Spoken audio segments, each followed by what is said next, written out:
Hello and welcome. You have joined DHEC's virtual public meeting on the proposed Sassafras mine in Dorchester County and DHEC's role in the permitting process. Please be aware that this meeting is being recorded. My name is Donna Moy. I am part of DHEC's community engagement team for the Office of Environmental Affairs, and I will be serving as your facilitator tonight. It is a pleasure to be with you. Providing safe and effective opportunities for public involvement in our permitting processes has remained a top priority for DHEC throughout the COVID-19 pandemic, and we sincerely thank you for taking the time to join us from your remote location. We have behind-the-scenes assistance tonight from our Environmental Affairs Tech team. So that you will recognize their voices, I'll ask them to introduce themselves now. Good evening, this is Christy Ellenberg. Good evening, everyone. This is Catherine Yan. Thank you, Christy and Catherine. Participating in a virtual meeting may be a new experience for some of you. Christy and Catherine are here to help things run smoothly and troubleshoot any problems we may have. Should we have any technical issues, we appreciate your patience and understanding as we work through them. DHEC staff from multiple program areas are participating in the meeting tonight. They will introduce themselves and the programs they work in as they speak. We will be doing a few things to help prevent distractions and ensure that everyone is heard at the appropriate time. Please respect that all cameras have been turned off and all lines have been muted to minimize background noise and echoing during the presentation. After the presentation, we will unmute lines and share further instructions so that all who would like to speak tonight are able to do so. Again, for those of you joining us online, the chat box feature is open and is being monitored. It is an icon at the top of your screen. It looks like a small bubble with lines in it. Feel free to type your question in the chat box at any time during the meeting, and we will get to those along with all others after the presentation. We hope that you are aware that DHEC has created a web page for convenient access to information about the proposed mine. Again, that web page address is scdhec.gov/sassafras mine, and that is one word, SASSAFRASMINE. As I mentioned, this meeting is being recorded, and the recording will be placed on our webpage within the coming week. DHEC will also be holding a virtual public hearing on October 21st at 6:30 p.m. for comments on the proposed mine to be heard by DHEC staff and recorded by a court reporter. The public hearing format is formal, and DHEC staff will not respond to any questions at that time. If you have not already done so, I encourage each of you who plan to attend the public hearing to go to our webpage and complete the registration form. By completing the registration form, you will be added to our mailing list to receive future information from DHEC about the proposed mine. We appreciate the efforts of many of you and the Boyle Plantation Homeowners Association in sharing information about this meeting and the public hearing. We value your input very much and want to hear from you. Tonight is an opportunity for you to have a conversation with DHEC staff in an informal setting prior to the public hearing. Our purpose tonight is to listen, share information, address your questions, and make sure that you know how to stay connected with us. We will now move on to our agenda for this meeting. An overview of the proposed mine and DHEC's mine permitting process will be provided tonight by Wendy Hamilton. We do ask that you hold any verbal questions you may have during the presentation until the question and answer session. Following the presentation, I will give instructions on how to participate in tonight's discussion from your remote location. We will then begin the question and answer session by calling on those of you who indicate that you would like to speak. We will alternate between those of you who are joining online, those of you joining by phone, and any questions typed into the chat box. At the end of our discussion, I will make closing remarks and the meeting will be adjourned. We do want to be mindful of everyone's time here tonight, and it is so important that we hear from as many of you as we can. With that in mind, there are 3 guidelines that I will ask you to follow. First, please be respectful towards anyone who is presenting information, answering questions, or making comments. Second, please ask only one question or make one comment at a time. And third, please do not interrupt a speaker or ask others to respond while you are speaking. With that, I will now call on Wendy Hamilton to begin our presentation. Wendy? Good evening. Like Donna, I want to thank you for taking the time to attend tonight. As she said, I am the project manager for the Sassafras mine application, and I've been with the mining program since 1990. So tonight I will do an overview of the requested application. The information presented tonight is subject to change based on concerns received by the public, supplemental information requested of the applicant, and the technical review of the project. No decision has been made on this request. So I will review the proposed application and reclamation of the mine, common concerns with mine operations, and the next steps in the process, including the public hearing, the final review and decision, and the notification of the decision.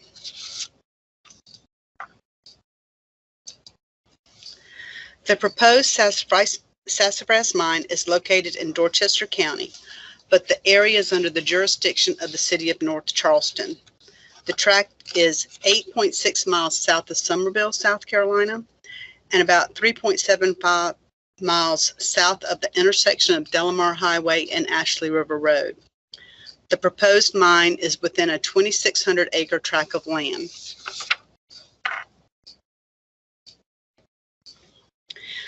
This is a quick review of the submittal and the notice of the Sassafras mine. The application was received in September of 2020. In March of 2021, the application was put on notice for the opportunity for the public to comment. The request was published in the Summerville Journal-Scene newspaper on March 17th and March the 24th. The notice was posted on the DHEC webpage and was sent to adjacent landowners and several state and federal agencies with expertise in natural and historic resources. A public hearing was requested in April, and after discussions with the citizens, DHEC decided to have this public meeting to discuss the application in addition to the public hearing to receive formal comments. The mine application requires additional reviews by DHEC's Bureau of Water for water discharges from the mine, from DHEC's Office of Ocean and Coastal Resource Management, OCRM, as they must determine if the project can be certified under the South Carolina Coastal Zone Management Program. Both OCRM and the U.S. Army Corps of Engineers are responsible for protecting wetlands in the state. South Carolina Department of Natural Resources and U.S. Fish and Wildlife Service are noticed to provide guidance on protection for any state and federal threatened or endangered species. The Department of Archives and History reviews possible effects on historical and cultural resources. Compliance with local zoning ordinance would be reviewed by the City of North Charleston. From the agency reviews, Archives and History did request additional information, which will be discussed later in this presentation, but no concerns were received from other agencies requesting additional information or further studies. This map is based on the 2021 aerial view from Dorchester County GIS. This is an overview of the area. The mine is located on a tract outlined in lime in a rural area mostly comprised of larger parcels of land. This parcel is comprised of 2,603 acres, and it is owned by the operator. Bull Plantation residences are located along Delamar Highway, and potential development south of Summerville is very likely. Like many parcels in the area, this tract has been in silviculture practice with the cycling of harvesting and replanting of trees. The parcel is a mixture of timberlands and wetland areas. Wetland drainages are present and have been delineated in the areas of segments 1 through 6. Those wetlands will be shown on the later mine map.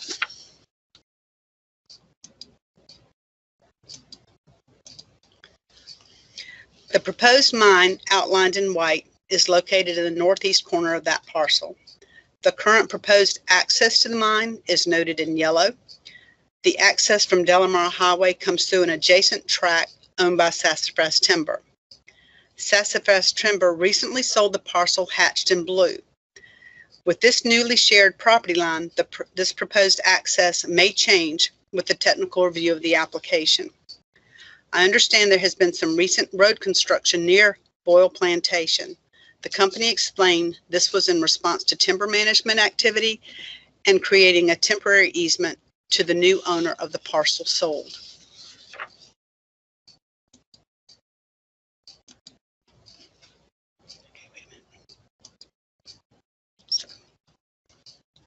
All right.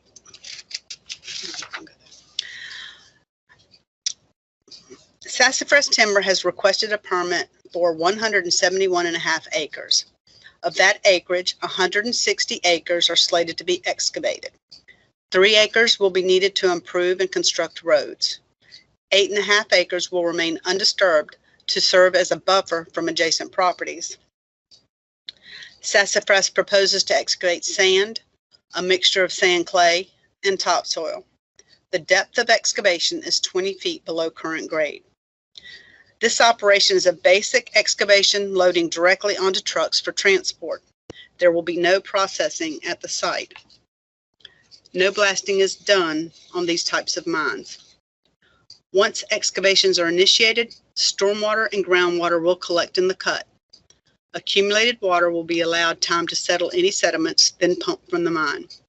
Only clean water may be discharged from the mine.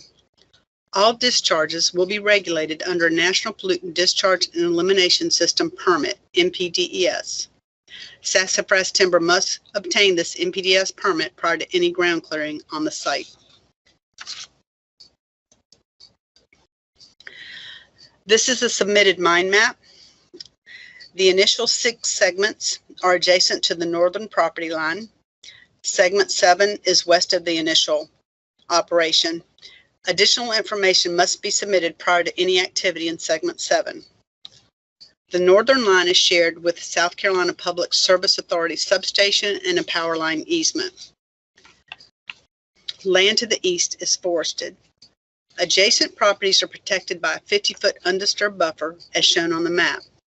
Considering adjacent land use at this time, this buffer should adequately protect adjacent properties from potential adverse effects of the operation. This buffer can be enhanced if additional protection is deemed necessary. The hatched areas are wetlands. Both the U.S. Army Corps of Engineers and DHEC's Office of Ocean and Coastal Resource Management are responsible for ensuring all wetlands are protected.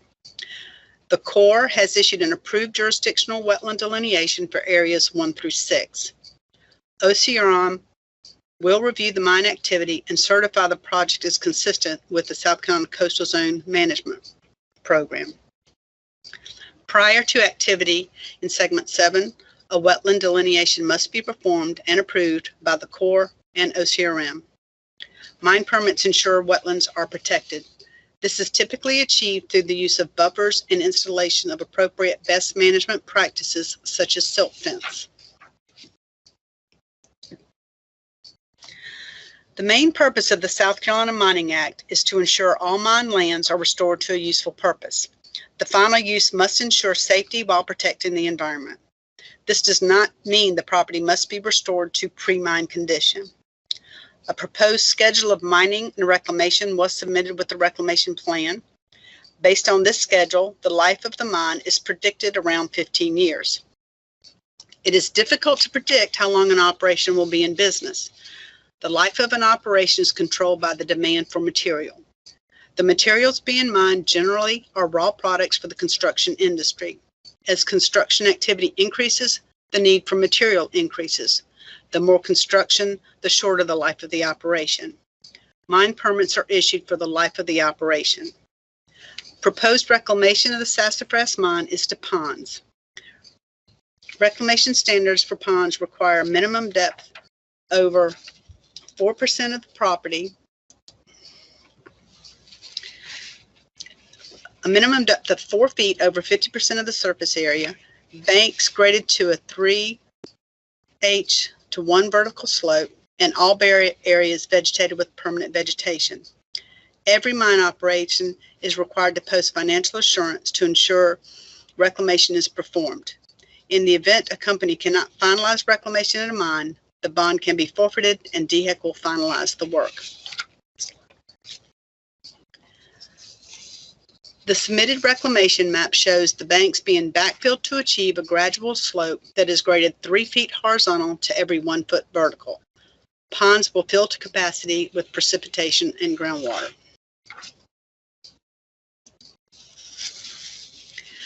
I would like to address a couple of common concerns expressed about mine applications that DHEC is not given jurisdiction under the South Carolina Mining Act and regulations. People are rightly concerned about the increase of truck traffic hauling mined material. The South Carolina Mining Act only authorizes DHEC to regulate truck traffic on roads inside the permit boundary. DHEC can only evaluate impacts to public roads as it pertains to the physical effects from the mining operation, such as undermining or blasting. Other concerns with road systems, including the use of roads, are under the jurisdiction of the South Carolina Department of Transportation, the South Carolina Public Service Commission, or the City of North Charleston Department of Public Works.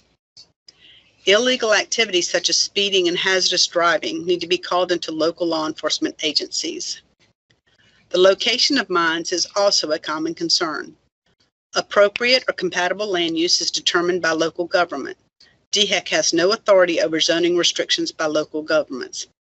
Compatible land uses are made at the local level by a city or county zoning authority, usually before a permit request is received. Mine operations are located where the material can be found, and DHEC cannot dictate where an operation locates. Citizens are encouraged to contact their local representatives for more information on how to get involved in local zoning and planning issues. As mentioned earlier, Sassafras Timber has a couple of items which will need further consideration prior to finalizing the permit decision. After a review of department records, Archives and History requested further evaluation on a potential historic site. A previous study recommended Site 38DR072 for further research to determine its eligibility for listing in the National Register of Historic Places. The site in question is the Yellowfield space located west of the logging room inside the white permit outline. This area corresponds to segments 4, 5, and 6 of the proposed mine. No mine activity will be allowed in this area until further study has been conducted and results accepted by the South Carolina Department of Archives and History.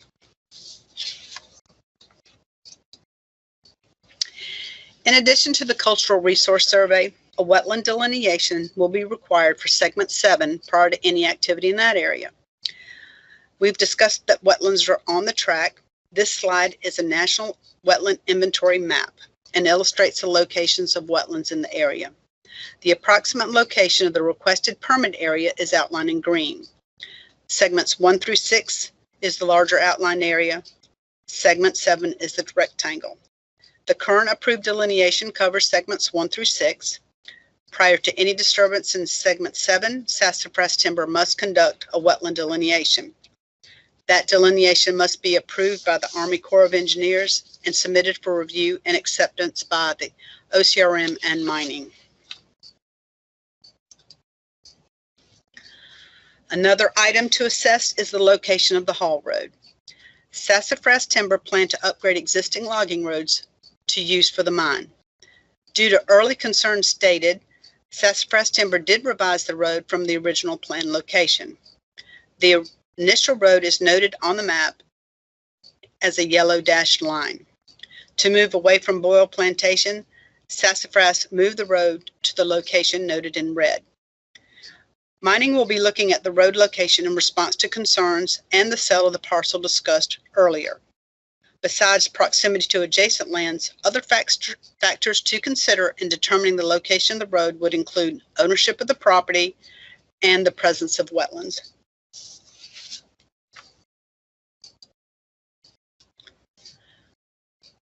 This informal meeting is the first step in the process for public comments. A public hearing will be held on October the 21st at 6:30 p.m. The hearing will be the same virtual format as tonight. The purpose of the hearing is to formally receive your comments on the Sassafras application. There is no opportunity to ask questions, so please do that tonight, or you can always email me. At the hearing, all comments and concerns will be put on record by a court reporter to be assessed during the technical review of the application.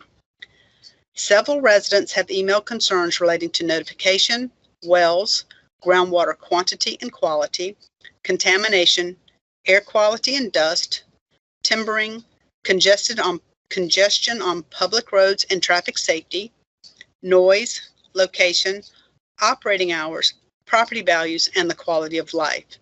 Please be assured these concerns will be addressed in addition to what comments are received and recorded at the hearing.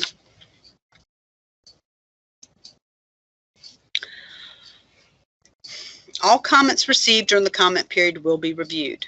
Sassafras Timber will need to submit any additional information as directed by DHEC to address those concerns. Once the technical review of all information is complete, OCRM will determine if the application is consistent with coastal zone management and issue that certification. The NPDES permit process will have to be finalized by the Bureau of Water. The CZC and the NPDES must be approved prior to the mine application being finalized.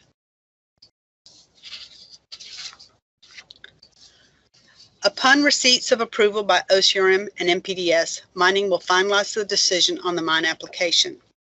At the time of that decision, all interested people will be notified. Please be sure DHEC has your contact information so you will be on the mailing list. The decision on the application can be appealed to the DHEC board. Information on this process will be included with the notice of the decision. This request must be made within 15 days of the final decision.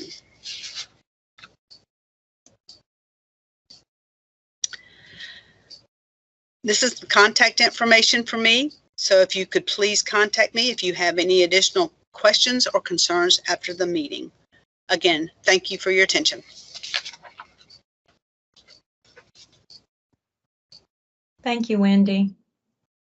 We will be sharing Wendy's phone number a little bit later this evening.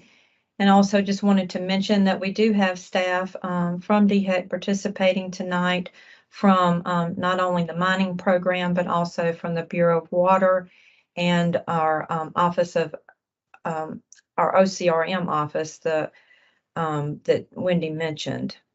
So as we transition into the question and answer session, please remain patient as we alternate between those of you who are joining online, those of you who are joining by phone, and questions typed into the chat box. For those of you joining online, you can let us know that you would like to speak by raising your hand using the hand icon or the microphone icon on your screen. For those of you joining by phone, simply press *6 on your phone. After our tech team have noted who is raising a hand or unmuting, your hand will be lowered and you may be muted again to reduce background noise until you are called on. When it is your turn, I will call on you by either your name or the last 4 digits of the phone number you're calling from. And I will pause a moment now for us to note those who are indicating that they would like to speak. If for some reason you are having trouble with muting or unmuting your line, please remember that you may also submit your comments in writing through November 5th. We'll pause for just a moment while we note those raised hands.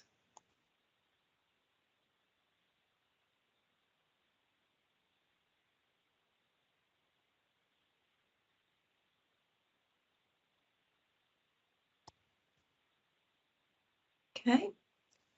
We will go ahead and get started now, and we will begin with a phone number that ends in the last 4 digits 3952. That's me. Are you there? Yes, we are here. If you'll just let us know who you are, please. Okay, I'm Debbie Davis. I live in Boyle Plantation, 123 Boyle Way, and very concerned about the project and how it will affect our neighborhood. looking at the map, I see the red line delineating an alternate route from the original that does help carry the road away. And I understand about the wetland situations and having to get permits, but I really wish when that red line starts that it would continue in a straight line to get to the road instead of turning toward Boyle. Could you hear that? Yes, ma'am. Thank you. Is this the map that you were referring to, the one that we're showing on the screen now that was shared with you prior to tonight? Well, I'm unable to see you or to see your map. I Okay. just printed out the map, and it's the red line kind of goes in a rectangular form away from Boyle and then back toward Boyle. It makes almost a 90-degree turn. And Okay. I was wondering whether or not it would be considered, I know wetlands can be an issue, to continue that red line straight once it diverts from the original road. Okay. Thank you so much. Wendy, would you like to address that question, or Joe? We have Joe Kuhn, who is the manager of the mining program. And Wendy, I know you may want to talk a little bit more about that road. The road is one of the things that we are going to take under consideration, even with this change from the original, the red line that she was speaking of. So this is definitely going to be something that we are going to be discussing with the applicant and try to pull it further away. Thank you. Very good. Thank you for that question, Ms. Davis. We know that that is an important issue to your community, and we appreciate you bringing that to our attention and asking that first right off the bat. We do appreciate that. Next, we have Terry Cunningham. Hello, this is Terry Cunningham. I live in Bull Plantation as well. I'm on 120 Bull Plantation down the street from her. So kind of the same concerns I had, but mine was more of a question on the water table itself. And I know it has to go through the CSC. During the next hearing, are we able to see the data that they use to make their decision on whether a water is going to be contaminated, or what processes do they use, so we'll know that we're just not taking the word for it? I'd like to see the data as well to make sure if I'm here for 15 more years that my water table doesn't get exposed to what they're doing at the mining. Okay, thank you for that question, Mr. Cunningham. Again, we do have Joe Kuhn with us tonight. Joe, would you like to address the question? Yes, good evening, everybody. My name is Joe Kuhn. I'm the Mining and Reclamation Section Manager. So I'll address that question in regards to, I believe it was mainly water contamination is what I heard, or the potential for water contamination. And I would like to say that the proposed mine is proposed to go to a 20-foot depth, and it is a basic, what we phrase as sometimes a dig and haul type mine.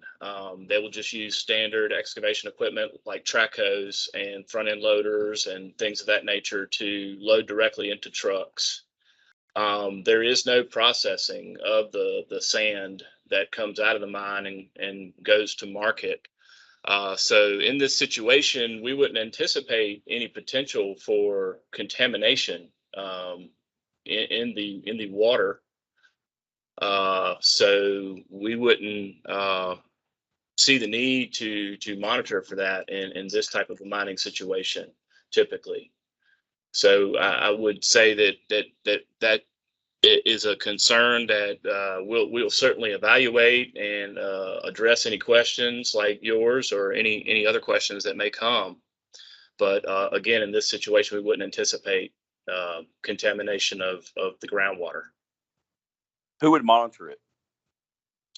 Well, it's our decision to decide whether there's potential for contamination. So, you know, if in our review, in our technical review, we don't determine that there's any potential, then there would be no monitoring for groundwater. Now, the discharge itself has to meet the MPDES standards, as Wendy stated, and And we do have Bureau of Water folks here on the phone, and they do monitor for pH, oil and grease, and total suspended solids to confirm that the water that collects in the open pit as it's mined is of good quality to be discharged to the receiving stream.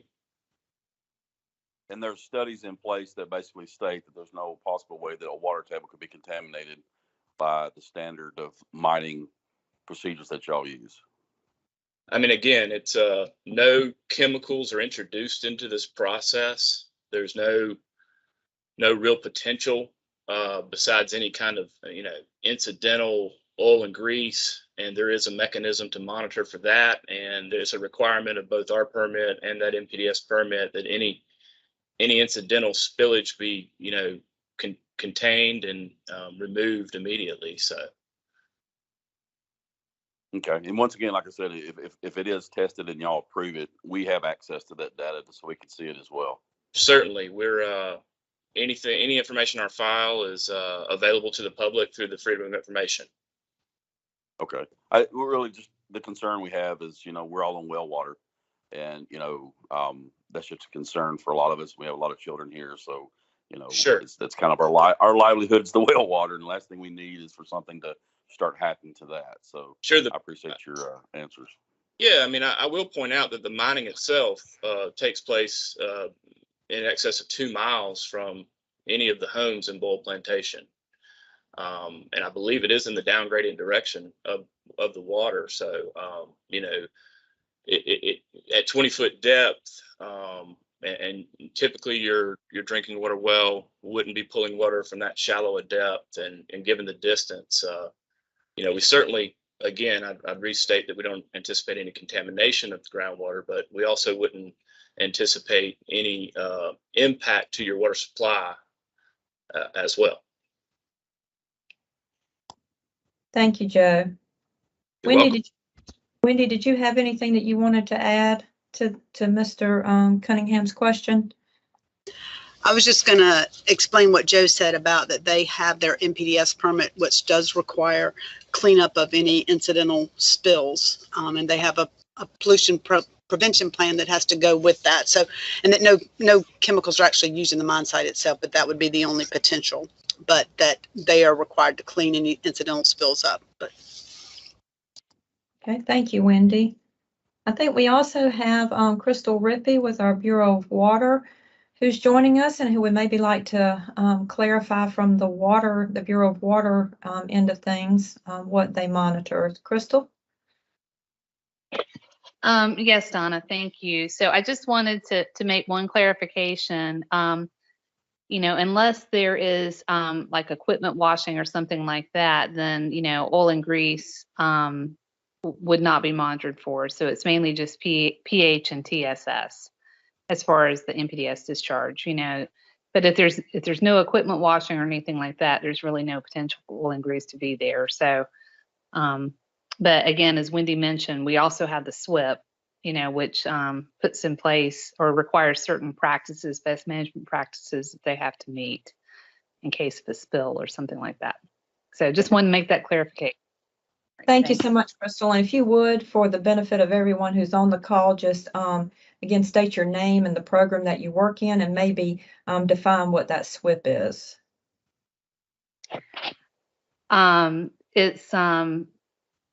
name is Crystal Rippey, and I work in the Bureau of Water. I manage the industrial wastewater permitting section, and a SWIP is a stormwater pollution prevention plan. Thank you so much.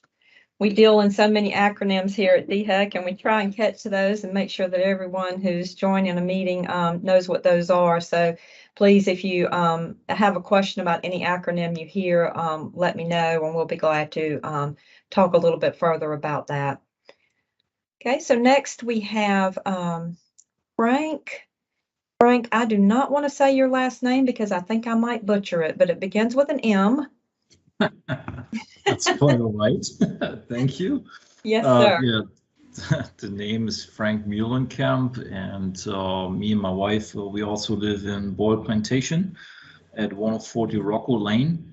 And when I saw the plan, so this is a suggestion and maybe a question at the same time, for the access or the hauling road, I was wondering why they would not want to connect to 61, perhaps, rather than to Delma Highway, because the road would not border or be in close boundary to any subdivisions or current developments. So that might be maybe something for consideration. Yes, I can address that, Donna. Again, this is Joe Kuhn. The land in that direction is not owned by Sassafras. Okay. So there's a large tract of land in between the Sassafras boundary with the power line easement and Highway 61 itself. So again, land ownership would be the issue there. I see. So, Joe, would it be helpful to pull up for us to go back to one of the other slides with the map on it? Sure, I can take control and give that a shot. I believe I made a note that, well, I'll go back to slide 19 and maybe that would serve that purpose. Yeah, I believe that shows it good enough. It shows the wetlands as well. So, and let me see if I can see if this cursor, can you guys see my cursor? No. No. Okay. Well, let's try this one then. How about that little red dot? There you go. We got that. So this here is the actual tract boundary, and coming around here to this side. Do you see where it's at? And going up to this corner, and that the area outlined in green here is the actual segments 1 through 6, that initial boundary, and it's also that northern property boundary. So Highway 61 is off in this direction. So again, that's a property line boundary there that is not accessible by the applicant and landowner. Thank you, Joe. Donna, And thank you. Donna and Joe, I don't know about the folks that are watching, but we cannot see the red dot. Is there any way maybe you could just state that again, but using more of like north, south, east, west to describe it? Sure. Let me Thank give you. that a try. I'm gonna go back to that overview. So yeah, I mean the property itself is a little it's not oriented exactly north, west, east, south. So the area in question that the gentleman spoke of, Highway 61 runs in a I guess southwest or southeast northwest direction, and so does the property line. And so to that direction, there's a large 3,500 acre tract in between that northern property line and Highway 61. So that is the reason why the Hall Road traffic cannot directly access that proposed mine area from Highway 61. Okay, thank you, Joe. You're welcome. I know we have some new tools in the virtual world that we've been trying to work with as far as highlighters and outliners, and we might try and see if we can get any of those to work tonight. But if you have any more questions about something that you don't see or that you are having trouble understanding where we're talking about, please just let us know and we'll do the best that we can to make sure that you're able to identify that on the maps that we have tonight. I'm not sure. I paused the kid. You don't have to worry about it. Okay, and next looks like Mr. John Peters has a comment or a question. Again, I'll remind you that we are noting your names as you've raised your hand or unmuted your mic, and we are going down the list, so if you'll just be patient with us. Looks like Mr. Peters maybe is not on the meeting any longer. So next we will go to the phone number with the last 4 digits, 3490. It's not you. I know that. Don't want you unmuted. If you. Mr. and Ms. Herman, y'all are actually next on the list, so you can go ahead and ask your question. Can you hear me? Yes, ma'am, we can. Please go ahead. I have a couple of questions. When you were saying previously there's potentially no issue with the water contamination, that doesn't really give me a warm and fuzzy. Potential. That means it still could happen. And once something happens and you say, okay, then you would address it. But what will that do to our water in the meantime?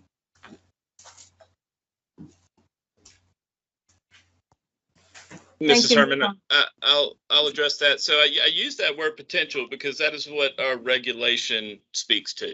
And that is what our program and myself as manager of that program, I'm employed to review the technical information provided.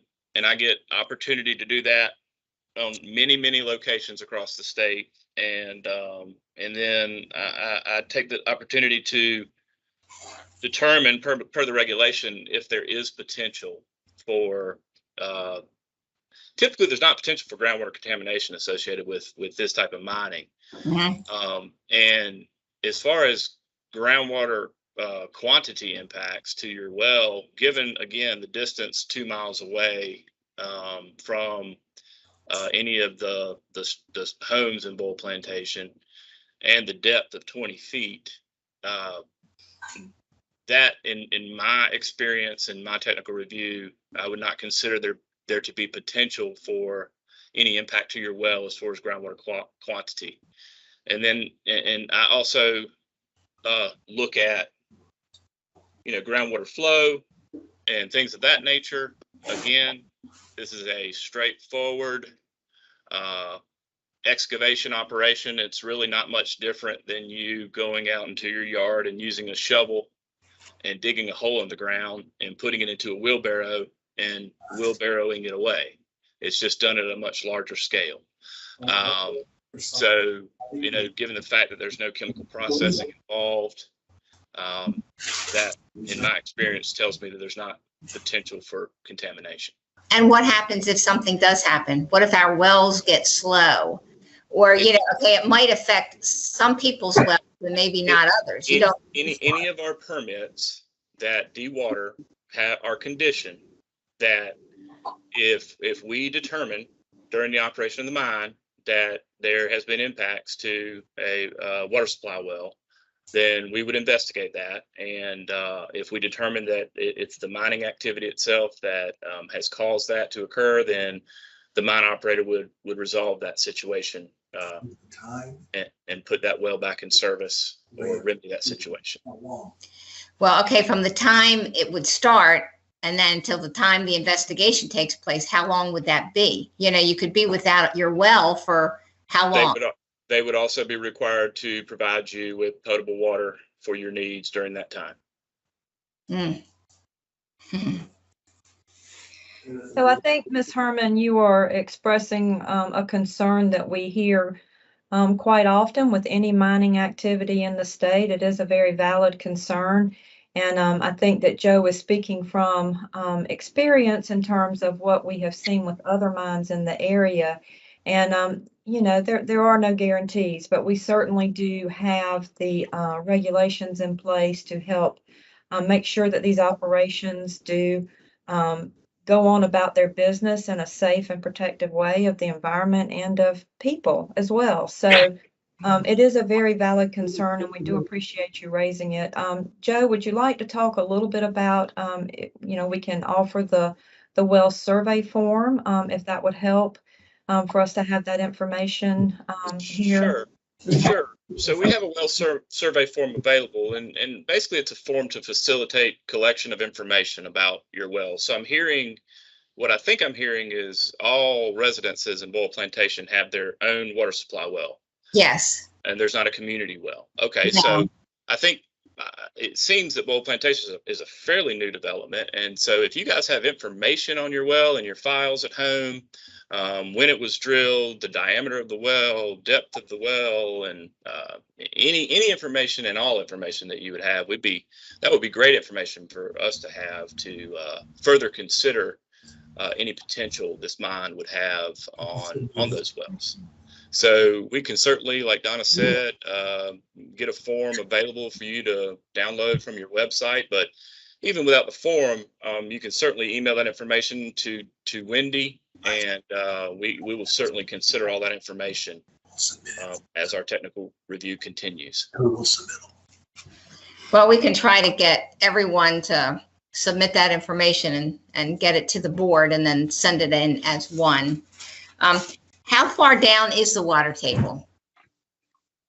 Well, in the low country of South Carolina, typically you interact the water around 10 feet. And typically potable water supply wells are not drawing from that superficial aquifer, I would call it, that immediate groundwater table. It's been my experience that wells typically are drilled a good bit deeper, maybe even into the bedrock. So at least 50 to 100 foot deep. And that's done for the purposes of water storage and continual capacity, and for to guarantee better water quality for the user.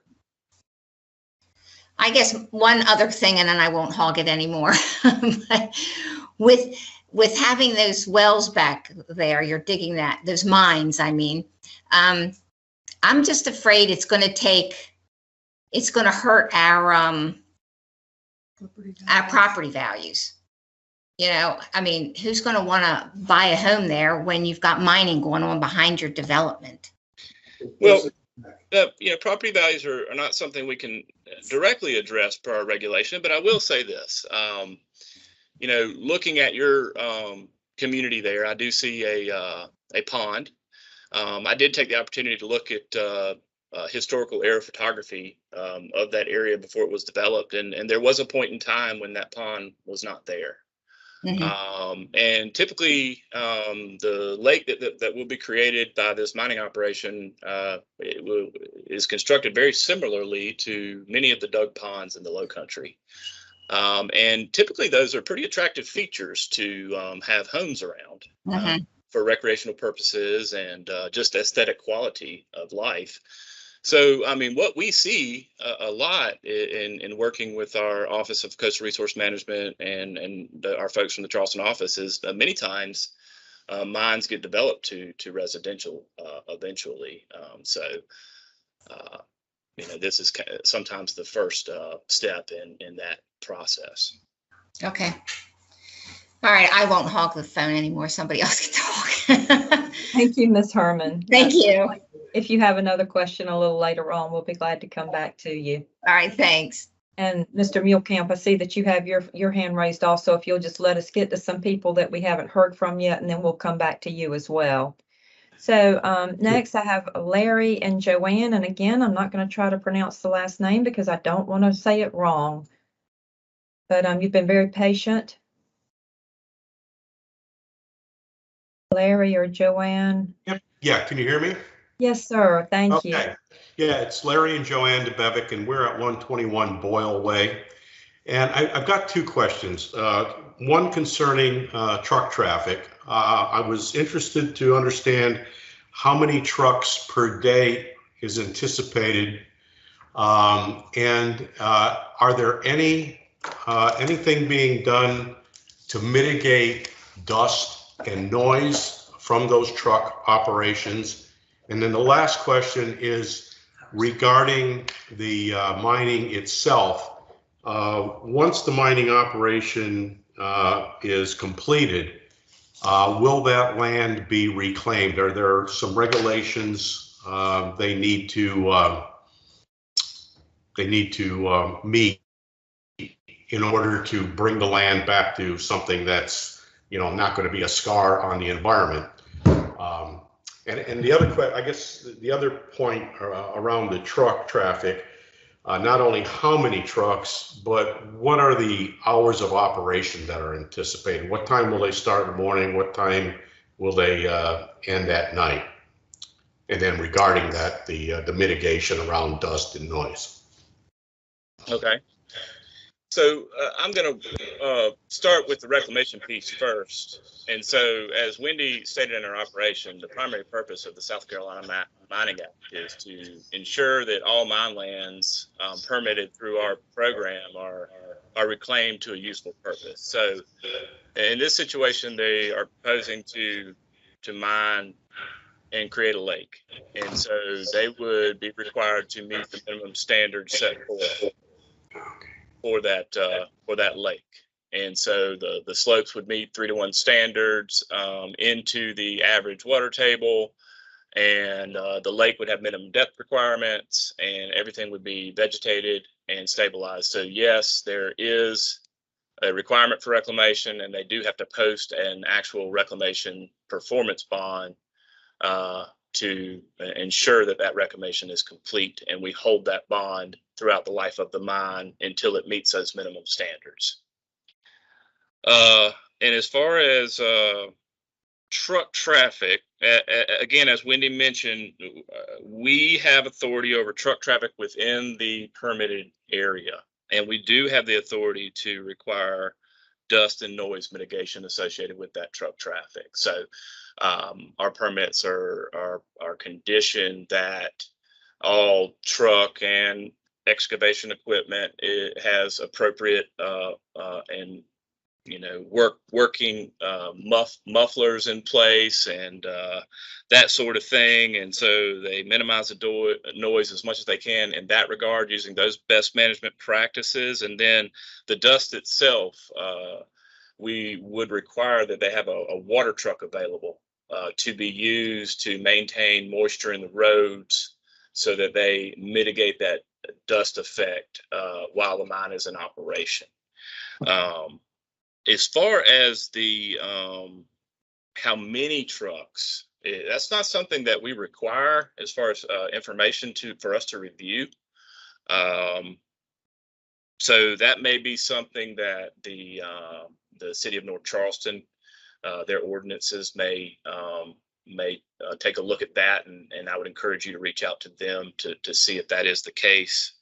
And that would also be how we would handle the hours of operation question.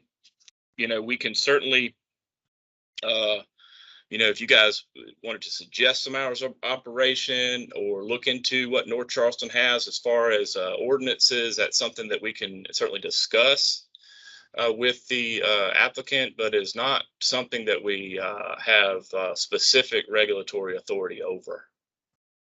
And then again, the truck traffic, once it goes out onto the public highway, we can control that transition from the access haul road within the property to the public highway by requiring appropriate mud matting and construction entrance to, again, ensure that there's not track out onto the highway that would be dusty. And we can do routine inspections. We have our Charleston regional office folks on the phone here that can respond to any concerns in that nature, and that's what we have purview over. Okay, thank you. And I guess I'd like it annotated that a question be raised around the hours of operation. I think from our perspective, we'd want a reasonable set of hours of operation so that we can have some quiet and quality time in the evenings, and especially, overnight.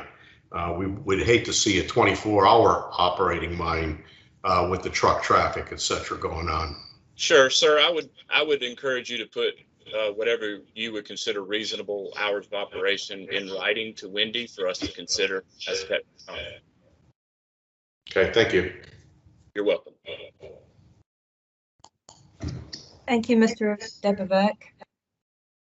I did want to jump back. It looks like Mr. Peters has rejoined us. John Peters, are you on the call? We had you earlier and maybe lost you. I want to give you a chance to, was it John Petters?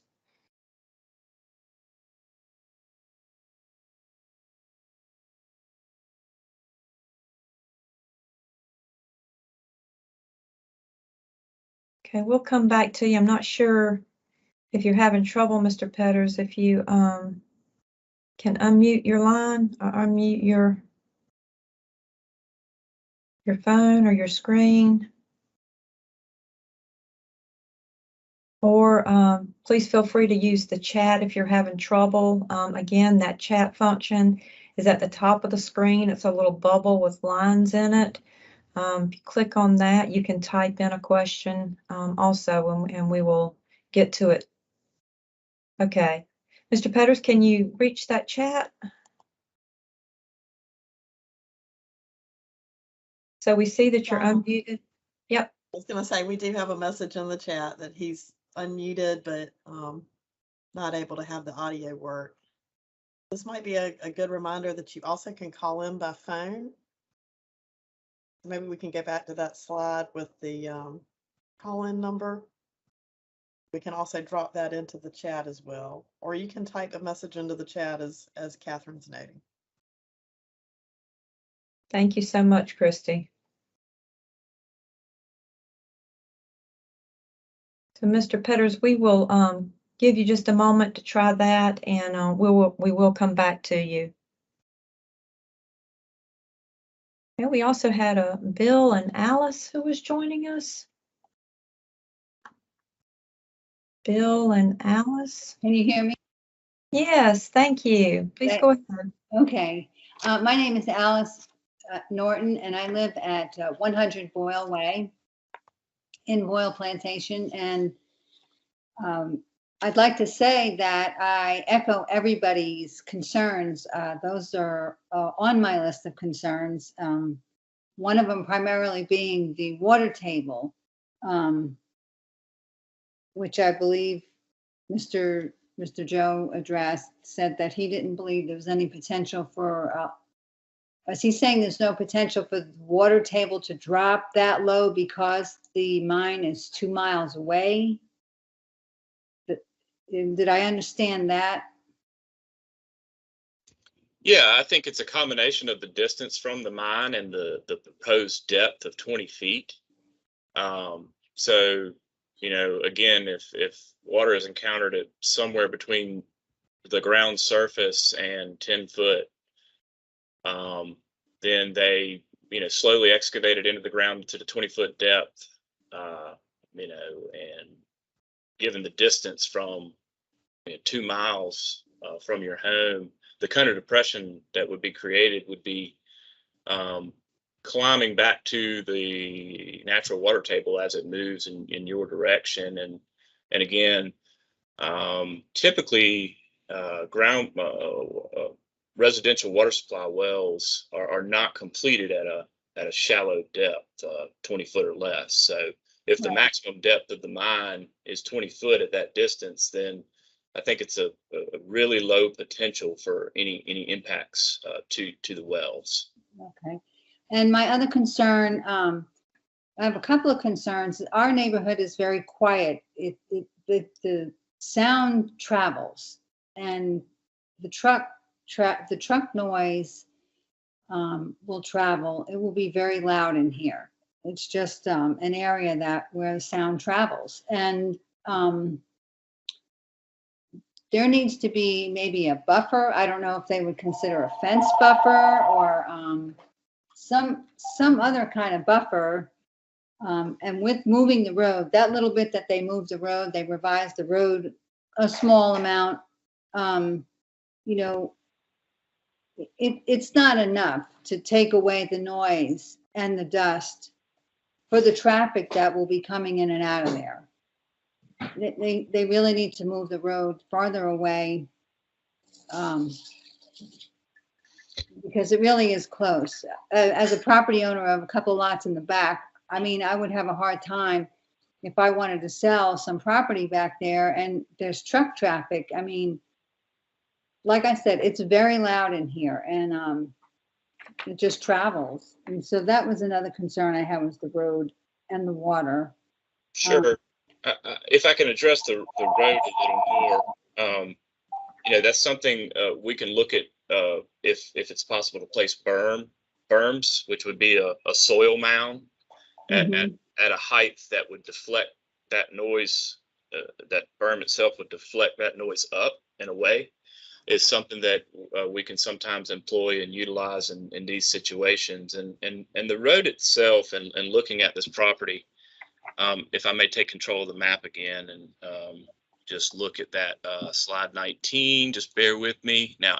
And I'm not sure if you can see the slide, but for those that can, I think it's a useful illustration of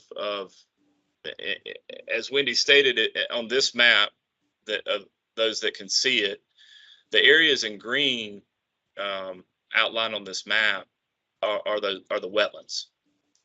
And the current road that they propose to use is crossing a fairly wide wetland.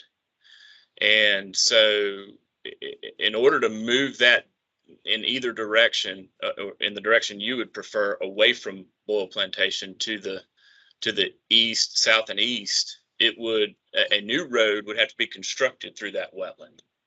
And as Wendy mentioned, that is something that the OCRM and Corps of Engineers would frown upon as an environmental impact to a wetland. So when there's an existing road that's already there historically for silviculture purposes and things of that nature, it can become challenging to simply relocate the road. So that is something that we'll continue to look at and discuss, and with the engineer and the applicant, and see if there's any option or any opportunity to improve that situation. But it may be that there is none, and berming on your side of that road may be the best way to try to mitigate the impacts that haul road would have. Yeah, because I mean, it might be challenging for them, but if they don't move the road, it'd be quite challenging for us to live in here. So I think whatever buffer can be provided, if this is passed, should definitely be implemented, for us to continue to live and enjoy our neighborhood. Yes, ma'am, I do understand your concern. And I did see that Wendy had her hand raised. Wendy, did you want to add anything to that? No, Joe, I think you covered it. Thank you. Okay, thank you. Okay, well, that's all I had. Thank you so much. You're very welcome. Thank you so much, Ms. Norton. And again, we do want to extend our appreciation to you for the efforts that you have undertaken in making sure that your community has been aware of DHEC's role in this process and how all of you can be involved in it. So thank you for that. You're welcome. Okay, going down the list. Okay, it doesn't look like I have anybody else new, but we do still have Mr. Muehlkamp. Did you have another question? Yeah, if you don't mind. One other question that came up for me in the meeting was there was some talk about, or some mention about, runoff or the water being pumped to, give access to the excavation of the mine. Where would that water go? What are the drainage plans to disperse that the water that's being pumped from the site? So all of our mine sites require an associated NPDES permit that sets an outfall location, and they have to meet those standards at that location. And so that water would be allowed to flow back into the associated wetlands adjacent to that mine area, and certainly after it's allowed to settle and given the appropriate retention time to meet those water quality standards. So that's where the water would go, back into the system. Okay, thank you. You're welcome. Thank you, Joe. Mr. or Ms. Herman, did you have another question? Yes, I do have one question. I'm sorry. I do. When the trucks come out of that road, is there any way that you can make them go west and not go east? No. So you can, so they don't have to go in front of our development? Is that a possibility? Again, this is not a very popular answer to this question. It is a question that we do receive from time to time, but as soon as that truck leaves that access haul road and gets onto that public road, that's where our regulatory authority stops. Now, that's also where the Department of Transportation and the city of North Charleston, and that it seems like North Charleston's boundary may be that road, so it could be that Dorchester County comes in at that point as well. That's where that type of concern would be best brought to their attention, to see if they could employ and working with those entities to set some signage out to require truck traffic to go in a certain direction. But again, we as DHEC's mining section do not have the regulatory authority to do that. So you said Department of Transportation, and who else was it? Yeah, so I'm sure that's a DOT highway. They would have some authority in that regard. The city of North Charleston has authority, at least on the track boundary itself, and then the road itself, could be some authority from both the city of Charleston and Dorchester County. Okay.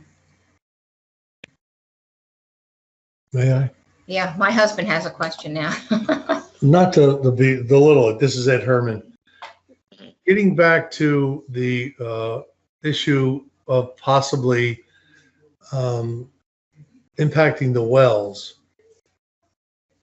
And I'm just doing a what if scenario, that for some ungodly reason, the mining in this specific area hits a leg, finger of the aquifer and creates an issue with our wells, whether it's contaminating them or a lower flow rate. If that ever happened, what contingency plan would there be if the point would be that, oh, we're sorry, it's not potable water anymore, and you're just going to have to either get the county, either county, Dorchester or North Charleston, to run a water line to your development, and that's it. Which then the additional cost would be for us as the homeowners to run lines into our development to supply proper potable water to all of the homes. Thank you for that. So, Joe, would you like to speak a little bit more about what the process would be if we start to receive concerns about the water flow or the amount of water being delivered? What steps would we go through to help and assess that, and whether or not it's a problem that's being caused by the mine? Sure. I think what you stated earlier about the well surveys, Donna, I'd like to reiterate the importance of understanding what you all know about your wells. And when you say aquifer, what does that really mean? Can we tie that to an actual known well depth? And the earlier we know that in our technical review process, the better we'd be able to, review this thoroughly for such a potential. But again, based on what I know right now, and permitting mines in Dorchester County for many years now, and water well complaints and water well impacts are not anything we deal with. Mines, typically the sand mines in this area, and there are many sand mines in Dorchester County, they mine to 20-foot depth. And again, it's not very common for a potable water supply well to be completed to 10-20-foot depth. And so typically what we see is potable water supply wells completed into bedrock in that area, into that deep aquifer. No, I'm sorry, I didn't mean to interrupt, but I understand what you had explained prior. Right. I'm just looking at the what if scenario. Mhm. And the reason why I'm saying that is from where we lived, not even 2 miles away from our house, there was a mine, and there were houses adjacent to the mine. And when they went to a certain depth, they hit the aquifer and, for all lack of better terms, drained every well that was running along those houses. And there was a big fight on who, what, when, and where was going to pay for it. And that's down the road from this location? No. This is another state. Oh, okay. Yeah, because I'm certainly not aware of that. So again, our permit, any permit that dewaters is going to have a condition in it that if you call us up, let Wendy know that you know 3 years from now, when this mine is operating, if this mine is operating, and you say, you know, your water well has gone dry, then we would investigate that. We would coordinate with our Charleston County folks, and we would go out and do as thorough as investigation as we can. And that's why I stress knowing what information we can find out now would assist in that investigation. But if we determine that it's not an electrical problem, pump problem, well setting problem, things of that nature, and it is truly the well causing it, then the well operator, the mine operator would come in and provide potable water to you and whomever else is impacted, and would be required to provide a permanent water supply for you moving forward. Okay, I agree with that, what you said before. But the one another question which I would have is that according to the slide 19 that you have up, you're showing the two potential mining areas. But there is a large area behind our development that is not wetlands. Is there the possibility or the projection of that ever be mined? Or there is another lot back parallel to the, I guess you would say, the phase 2 mining area. Would that possibly be mined? Currently, the slides that Wendy shared with us, that the tract itself, I believe, is 700 some odd acres or even more, Wendy. And they have only indicated the acreage associated with those green areas to be placed in the permit. Mine would be that little substation that's. So they have not indicated to us at this time that any of that other acreage that you stated in those areas amongst the wetlands would be part of the permit currently. Can you confirm that, Wendy? At this point, there hasn't been any decision. What that outline is, what is being requested at this point. Right. If they came in and modified that, it would be my opinion that we would probably reach back out to y'all and let you know about it and allow you to comment at that time. That's exactly correct. What we would consider that to be a substantial modification. So we would go through this whole process again. The information they provided to us now limits their mining to within the green outline area. Right. I understand that, but they're just looking at the property that they do own. Mm-hmm. The two green areas are furthest away from our development. Mm-hmm. But on slide 19, if you would go and look at the two areas that are currently in consideration, there is another plot of non-wetlands. It's a small plot that they could possibly use. And then there is a large plot, I'm guessing probably close to 25% of the total area that they own, that is adjacent to the Boyle plantation and towards the end of the plantation, where there are roughly, for sake of argument, 6 to 7 homeowners that would be affected if, in fact, they did at some point in time decide to mine that. Yes, I understand what you're saying, and again, they have not indicated that to us at this time. And so, Okay. if they were to request a modification to do that in the future, then we would address that. We would be required to public notice that, and it would go through the process again. And Okay, Joe, so we'd have to do. Joe, just to add, if he's talking about the area along that Burr Hill Road that comes in, you know, understand that they've sold that small property of land too. So you're going to have a whole area there. Did you want to try to, here, let me see if I can. Yeah. You take control, Wendy. You asked me to go to slide 15 and I so there you go. Thank you.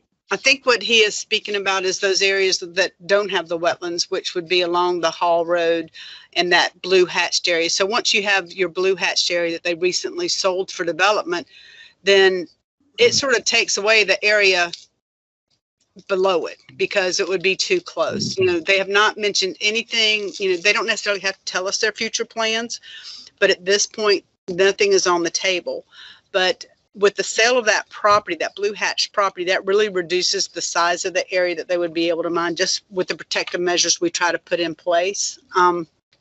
But like we were explaining, if something did come in and change, that we would be notifying you exactly how you've been notified now, and you would have an opportunity to come in and make your comments, and we would address those. But I think with the sale of that property, it sort of reduces that potential in that one area.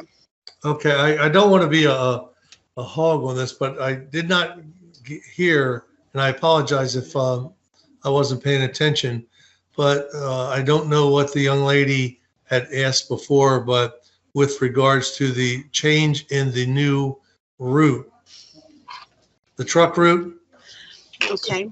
If that, with what you're showing on slide 12, if that route could be moved from the, no, you're moving. I'm sorry.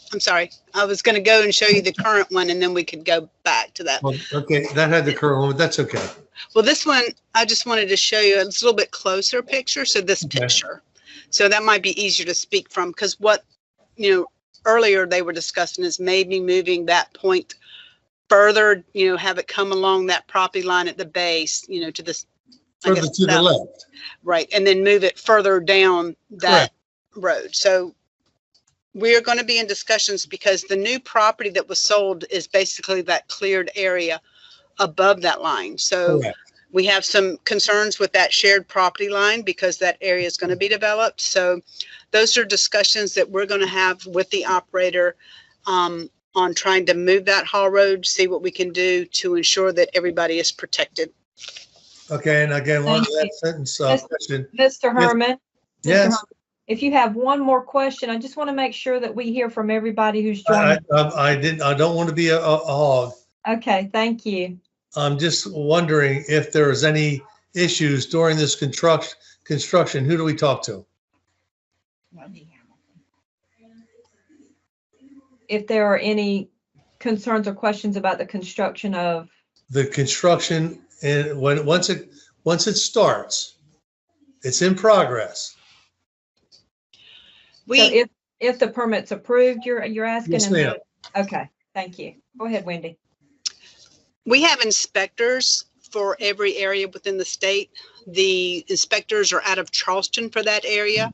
We can give you their information. Anytime there's a complaint or a concern, you can contact them, and they will be out, you know, within probably a day to ensure that they can talk to you and see what those concerns are and they can be addressed. Okay, and after that, I'll shut my mouth. Okay, thank you, Mr. Herman. And I would give an opportunity now, because it was just mentioned, if we have Wendy Boswell from our regional office on the line, just to introduce yourself, Wendy, and give your phone number out for everyone. Thank you, Donna. This is Wendy Boswell. I'm the area director for Charleston and Beaufort Environmental Health Offices. Our number for the Charleston office is 843-953-0150. Again, that number is 843-953-0150, and that is for the Charleston office. And we do work Charleston, Berkeley, and Dorchester County. Thank you, Wendy. We always like to give a little plug to our regional staff out there who work on a variety of environmental issues that, you know, if they ever come up or you have questions, we encourage you to get in touch with them because they are local there, and they'll come out and meet with you if they need to and talk to you about your concerns. So we appreciate Wendy being on the call tonight. We do have several other questions I see that are coming in on the chat, so thank you for being patient with us. Did want to give Mr. Petters another opportunity to see if we can hear him now. That number is 7505.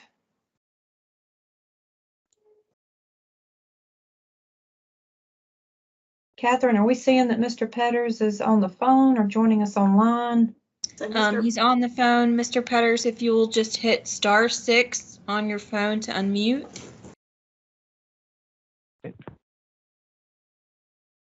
There you go. Okay. Gotcha. Here we go. All right. Welcome. Thank you.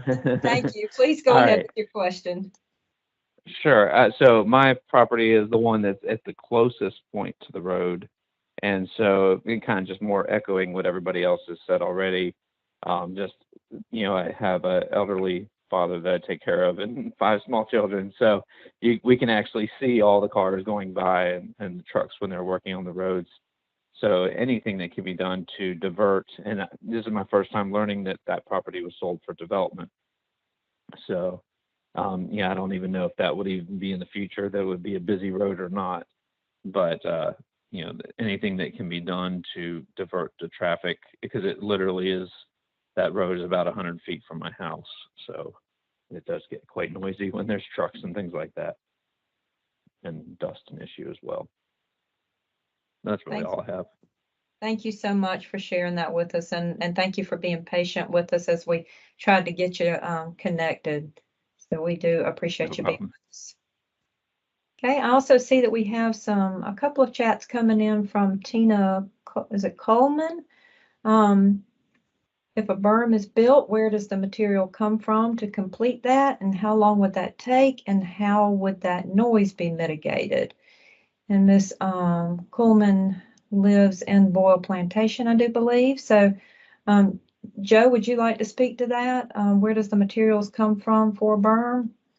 Yeah, sure. So the material for a berm would likely be sourced on site.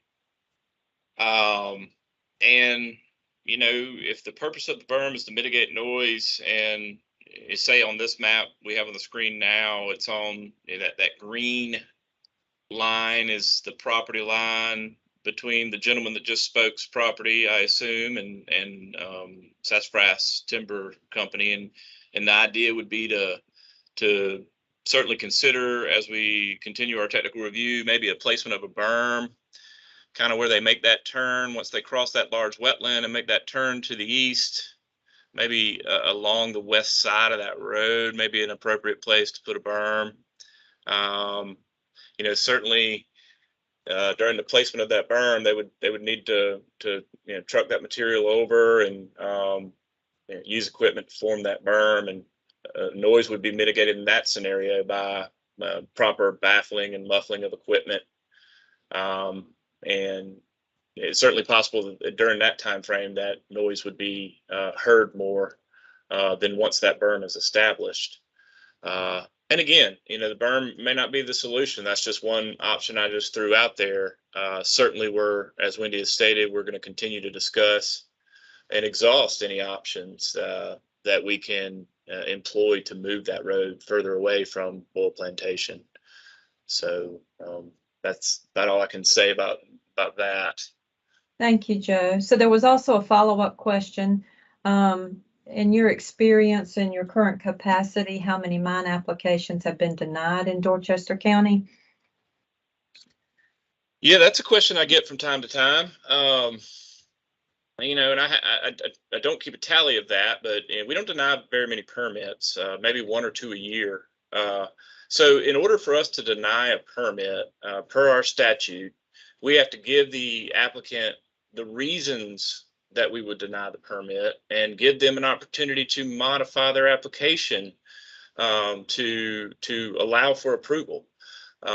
So typically applicants and consultants, if we get to a point where we say, you cannot move forward, we would be forced to deny this permit if you chose to do this or that, then typically they're going to be willing to change and work through that process to get a application to the point where it's approvable. And I think that carries across many regulatory agencies. And I've heard other agencies like Corps of Engineers answer the question in the same way. And so it's a process that you work through. So you don't typically deny too many. Those that you deny are those that, say they proposed the mine directly in the middle of those wetlands and said they weren't going to go through the Corps permitting process to mitigate for that. So, OCRM wouldn't be able to certify that, and we would be forced to deny that permit. So it's usually pretty egregious situations where we would be forced to deny a permit. Thank you, Joe. And I would like to as a little bit of a follow-up to that, because that is a question that we hear quite often. I think many people, question that, that we don't deny that many. And while that may be true, I do want to also look at the flip side of that coin to let you know how many complaints per se that we would get on a typical mine in our region office who follows up on those. So Wendy, I don't know if you can speak to that, the level of complaints that you have had in your experience in this area on mining operations. Wendy Boswell, she's still with us. I am. I'm sorry, you went out on me a little bit there, Donna. Did you hear the question? Parts of it, I think my internet may be shorting out. Go ahead, Asti. Okay. Can you say that again? Yeah, so I was just hoping that maybe you could shed some light on the types or number of complaints that you might typically get in the Dorchester County area on any mines of this type that are in the area, and how frequent or how many of those you've seen in your experience. In my experience, very few. Let me see if John Suma is actually still on the call. Yes, I'm here, Wendy. There you go. John is more prominent in the mining program from solid waste, hazardous waste, and mining. John, would you feel comfortable asking that question? I don't know if you have an average or estimate number on you right now. Yeah, sure, most definitely. So my name is John Suma. I'm out of the regional office here in Charleston, so we cover Charleston, Dorchester, and Berkeley counties. We have probably about 100 mines that are permitted currently. They kind of fluctuate as kind of years progress. And, we typically don't see a lot of mine complaints. It's not a daily thing that I've seen throughout my 4 years of doing this. You might have some waves every once in a while. You may have a facility that might go out of compliance, and you'll get a couple complaints there. But we typically don't see complaints that linger. If there's an issue that we are able to address with our mining regulations, we're fairly successful at getting some sort of compliance, and we typically don't have those complaints that linger. I currently don't have one as of this week, but it's subject to change. So, but feel free to reach out to the office if you have any questions or any concerns with any of the mines in our region. We'd be happy to talk about it. If there's an issue where we need to do a site visit, we'll go out there as soon as we can. Thank you, John. So I did want to go back, Joe, and I think that you had answered Mr. Petter's question earlier when you were talking about the berms, and he did have a question about how high typically is a berm built. They range in height. 4 to 8 feet would be something we'd be considering in this scenario, I would think. but we'd have to look at the road width, where it is in comparison to the property boundary to the wetland. You know, that road comes across that wetland and comes out into that upland area, and then it makes that right, turns back to the left. I mean, we've heard the concerns that you guys would really like to see it continue to the right as long as possible in that upland. So the further it gets away from Boyle Plantation, you know, the less effective a berm would be paralleling it. But as that road parallels that property line and makes that turn is to, in my opinion, in my experience, and would be the best served to consider placement of a berm. And so the higher you go, the wider the base has to be. So you have to take the actual physical conditions and what's workable and feasible into consideration. But 4 to 8 feet is what I would anticipate there. Is that something, Joe, that we can accept comments on, or that we can consider in the comment? Sure. We consider any and all comments. Okay, thank you so much. Mm-hmm. So it looks like our chat box is getting a little more active, so we appreciate those questions being typed in there. I do have just a point that is being made by Mr. David Wilds. He says that a lot of us that live here in Boyle Plantation are not the first time owners and don't have the well information. So, and then he goes on to say, just to touch again on the noise factor, we already hear them working on the road that leads to the mine, and it hasn't even started yet. So, as far as the well information, Joe, I know that what you typically share is that you know, we have those forms available, and I know there was some mention of completing those and getting them into the board and then having those submitted to us, and that will certainly be fine. We will get that form posted on our webpage within the next week. I do encourage you to look at that, because I think that any information that you can provide to us is very helpful, even if you don't know everything. What you do know will be noted.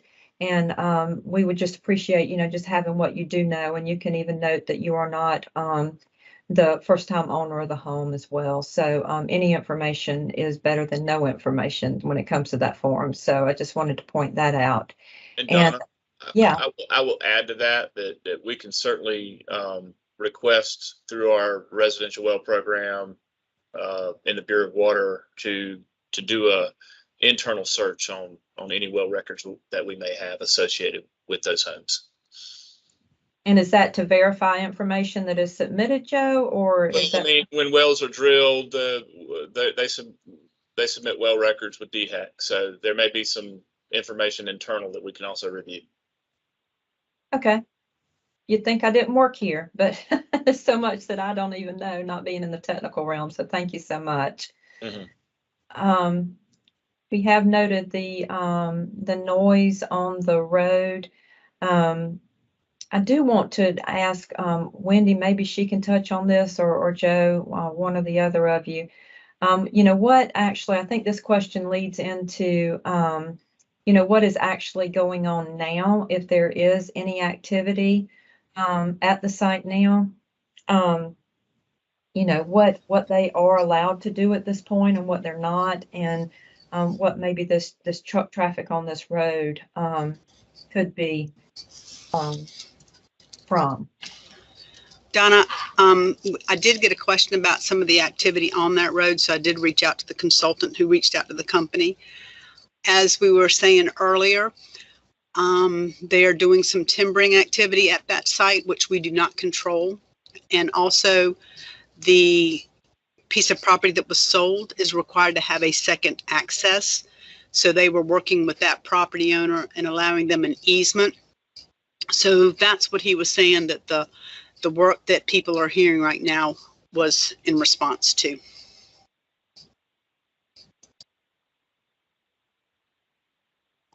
Thank you, Wendy. And I wonder if we can pull up that map again where you had that blue hatched area. It reminded me that I did want to make sure where that blue hatched area, the piece of property that has been sold. I'm not sure who has, there we go.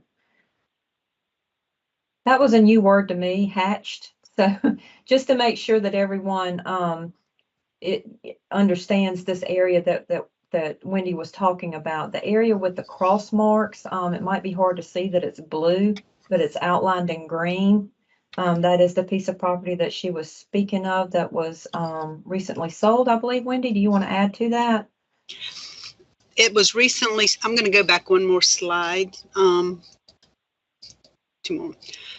So it was recently sold. And if you can notice on this side, there's AMH Development LLC. So they currently had the piece of property to the north, which was 164 acres. The addition that they bought from Sassafras is 58 acres. So that was recently sold. I think it's gone through two hands. I didn't really get a chance to follow that sale, but it didn't go from Sassafras to AMH. It was a middleman. But that was recently sold, I think, like in May. Okay, Wendy. And so when you said they own the other piece of property, so on the map here, we're talking about to the north of Bull Plantation. If you look at, yeah, AMH Development LLC. So it's just north of Bull.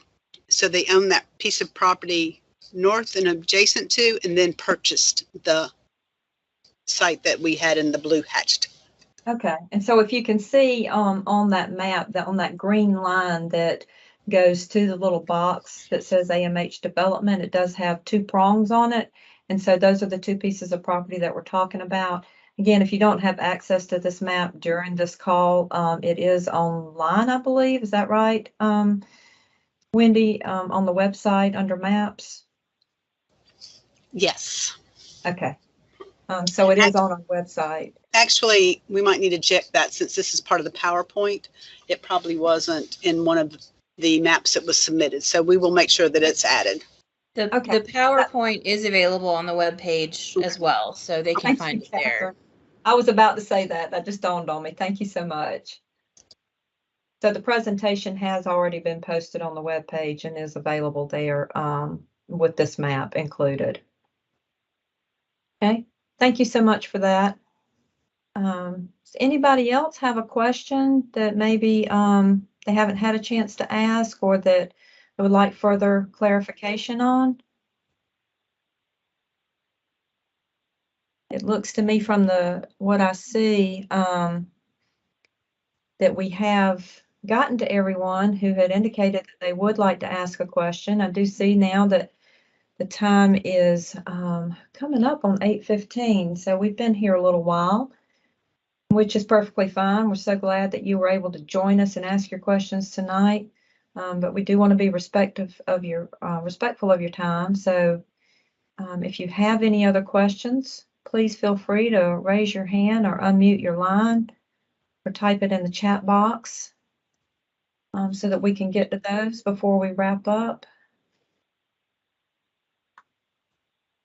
So I do see, I believe that when John was speaking, maybe Mr. Wiles had submitted a question about there are many complaints about Ravenel's mine, which I'm assuming is a mine in the area. The dump trucks never stop running through, and that is right up the street from us. Is the Ravenel mine part of your territory? So that's getting a little bit off topic, John, but can you answer that? Sure. This is John again. So we do cover the Ravenel area. They have several mines. If you can be, specific about a specific mine with some specific issues, we'd be happy to address them. We haven't had anything come in with the last couple of weeks that I'm aware of. We do keep track of those. We have a tracking system. But yeah, if you have anything, feel free to give us a call. You can call me tomorrow. I'll be there 8:30 in the morning, and we can try to address those issues. Okay, John, you want to give us your number? Sure. Yeah, you can call our main line, which is area code 843-953-0150 is our main line. But you can also call me on my direct office number, which is area code 843-953-01, or oh Lordy, what is my number? 0186. Thank you, John. Mm-hmm. And again, Wendy Boswell is in that office as well. So we have a question from Mr. Wilds. Also, is there a better picture of the map from Delamar Highway to where the mine is going? Wendy, that might be a question that you can address. Let me see if I can find a picture, an overview of that picture. So the access road is in yellow that takes you out to Delamar Highway.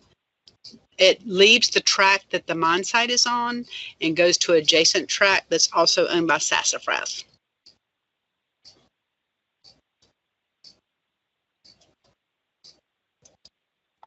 I'm sorry, Wendy, where was Delamar? If you follow the haul road where it starts with the red road is, Okay. up in the upper left-hand corner, that's Delamar. Okay. So as you come in from Delamar, it crosses another track that's owned by Sassafras before it merges into the area of this particular, the track that this particular mine site's on. I'll see if I have another view of it. I don't know if the maps that we have posted online have a larger aerial view. I know I'll be glad to make one that we can post. Okay.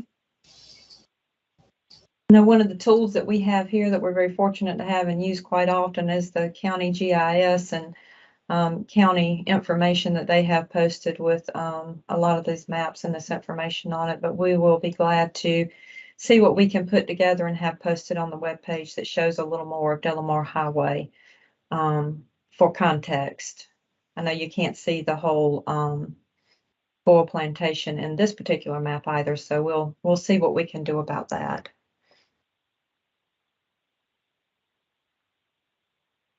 Okay, are there any other questions? You're welcome, Mr. Wiles.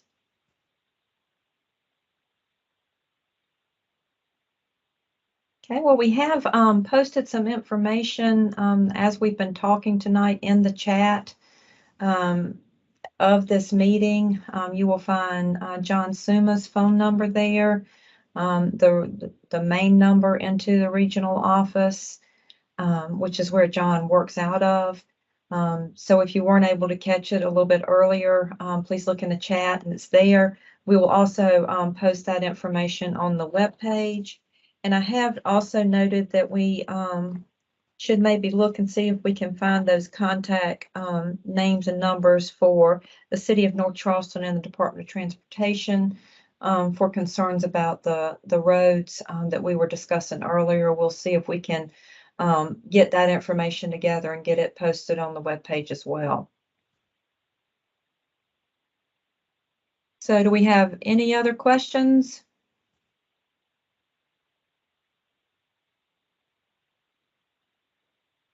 Catherine or Christy, do you see anyone else? I want to make sure I'm not overlooking anyone. Donna, I think we've covered everything in the chat. Just trying to double check here.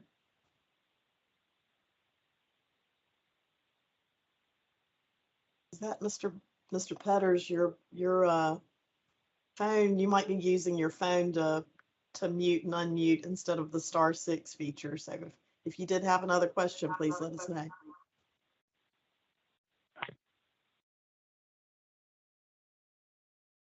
Okay, I think that was a no. I think we're good, Donna. Great, thank you. Okay, well, it is right about 8:15, so I'm going to go ahead and give you my closing remarks. I do hope that you'll stay tuned in until I get finished because we do have some information that we want to reiterate. Again, it was so nice to be with you tonight and have so many of you join us and take this opportunity to have a conversation with us. This is where we really are able to understand what your concerns are and to answer your questions. And it's just a really important part of our process. And I'm just so glad that so many of you took the opportunity to be with us tonight. So on behalf of DHEC, I would again like to thank you for your attendance and comments. As I mentioned earlier, this meeting has been recorded and will be posted on our webpage, along with the presentation that you were shown tonight. Please remember that DHEC will be holding a virtual public hearing on October 21st at 6:30 p.m. for comments on the proposed mine to be recorded by a court reporter. Written comments may also be submitted to DHEC by mail or email through the end of the public comment period on November 5th, 2021. I know that we did cover a lot of topics tonight. I know we talked about the haul road being a major concern, the impacts to private wells, hours of operation, property values, reclamation of the site, dust mitigation, truck traffic on the roads and the numbers of trucks that may be on the roads, hours of operation, the potential noise and buffer that may be built. So we heard a lot of great questions tonight, and thank you so much for bringing those to us. We very much want to stay connected with you throughout this process. Please reach out to us by phone, mail, or email if you have more questions after tonight, or if you are interested in discussing specific aspects of the proposed mine. We will be happy to talk with you more. You can reach Wendy Hamilton at 803-898-1368 or Joe Kuhn at 803-898-1371.